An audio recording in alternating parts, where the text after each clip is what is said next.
আসসালামু আলাইকুম বন্ধুরা, তোমরা সবাই কেমন আছো? আশা করি সবাই অনেক ভালো আছো। তো আজকে আমি তোমাদের এই যে ইসলাম বইয়ের হযরত মুহাম্মদ সাল্লাল্লাহু আলাইহি সাল্লাম পড়বো। তো কথা না বলে মূল ভিডিওতে চলে যাই।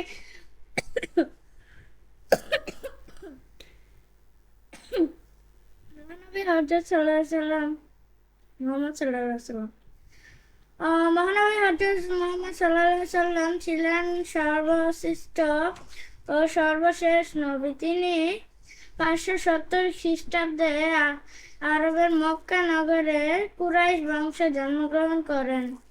তার পিতার নাম আব্দুল্লাহ এবং মাতার নাম আমিনা। শৈশবেই তিনি পিতামাতাকে হারিয়ে দুঃখ দুর্দশায় সম্মুখীন হন। তার সততা, সত্যবাদিতা, বিশ্বস্ততা ও আমানতদারিত জন্য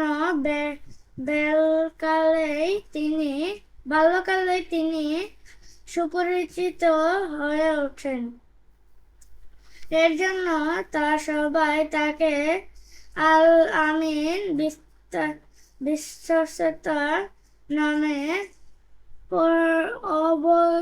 অভিহিত করত।